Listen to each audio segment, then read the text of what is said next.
بسم اللہ الرحمن الرحیم۔ حج کے معنی کسی بڑی اور عظمت والی چیز کی طرف قصد اور ارادہ کرنے کے ہیں۔ بلا شبہ اللہ کی نشانیاں عظمت والی ہیں اور ان کی زیارت کے ارادے سے جانا اور زیارت کرنا منشاء الہی یعنی اللہ کی رضا ہے۔ اللہ کی نشانیاں اور مقدس مقامات اللہ کے محبوبوں کی یاد دلاتے ہیں، تو اللہ نے اپنے محبوبوں کی اداؤں کو قانون شریعت کا حصہ بنا دیا۔ حج کا ایک ظاہر ہے اور ایک باطن۔ جب تک باطن حاصل نہیں ہوتا حج کا صحیح لطف نہیں آ سکتا، اور اگر ظاہر نہیں ہوتا، ظاہر کی ادائیگی صحیح نہیں ہوتی تو حج کا فعل ہی صحیح ادا نہیں ہوگا۔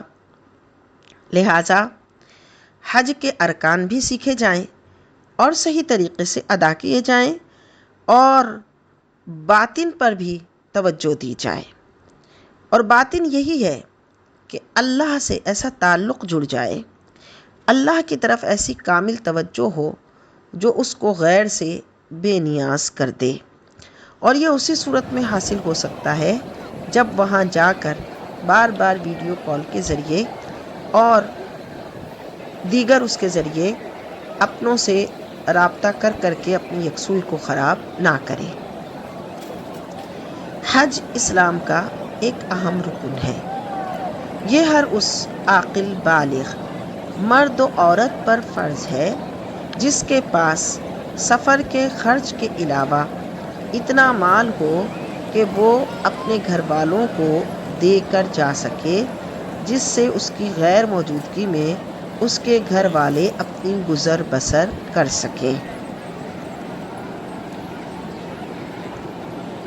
عورت پر بھی حج فرض ہے، لیکن اس کی ادائیگی اس وقت فرض ہوتی ہے جب کوئی محرم بھی ہو۔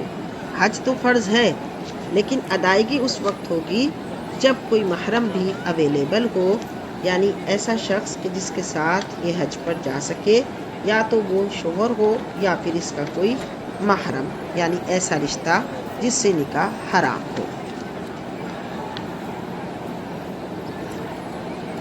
صحت کی حالت میں حج فرض ہوا اور یہ حج کو نہ جا سکا، پھر بیمار ہو گیا، تو یا تو اپنی طرف سے حج کروائے کسی کو، یا وصیت کر جائے۔